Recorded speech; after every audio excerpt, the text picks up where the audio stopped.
ঈদ জামাত নিয়ে চট্টগ্রামের জামিয়াতুল ফালাহ মসজিদ প্রাঙ্গণ থেকে আমাদের সাথে যোগ দিচ্ছেন সহকর্মী আব্দুল্লাহ রাকিব।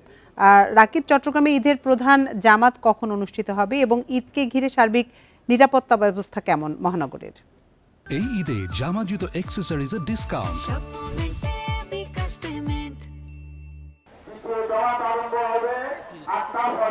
ঈদ জামাত একটু আগেই শেষ হয়েছে। সকাল ৮টায় যে জামাতটি শুরু হয় সেটি আসলে মোনাজাতের মধ্য দিয়ে কিছুক্ষণ আগেই শেষ হয়েছে।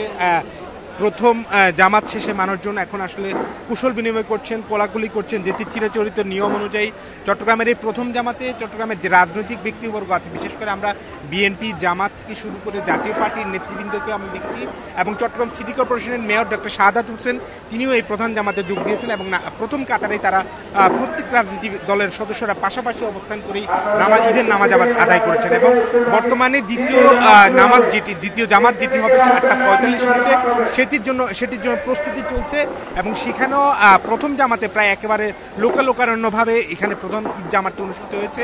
এছাড়াও চট্টগ্রাম সিটি কর্পোরেশনের ব্যবস্থাপনায় নগরীর আরও মসজিদে, অর্থাৎ আরও ৬টি মসজিদে একইভাবে ঈদ জামাতের ব্যবস্থাপনা করা হয়েছে এবং সেখানেও বিভিন্ন এলাকার মানুষ ঈদ জামাতে যোগ দিয়েছেন। চট্টগ্রামের এটি যেহেতু প্রধান জামাত, চট্টগ্রামের বিভিন্ন প্রান্ত থেকে মানুষজন এই জামাতে যোগ দিয়ে থাকেন এবং এখানে আরেকটি এই জামাতে আমরা দেখেছি মুক্তিযুদ্ধ উপদেষ্টা তিনিও যোগ দিয়েছেন।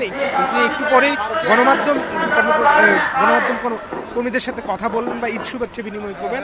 আমরা তার বক্তব্য নেওয়ার চেষ্টা করব এবং সবশেষ যেটা আমরা বলতে যাচ্ছি, চট্টগ্রামে যে ঈদ জামাতের সার্বিক নিরাপত্তার যে বিষয়টি সেটি একেবারে পরিপূর্ণভাবে সকাল থেকে নিরাপত্তার মধ্য দিয়ে, অর্থাৎ আর্চের মধ্য দিয়ে প্রত্যেক মুসল্লিকে প্রবেশ করতে হয়েছে।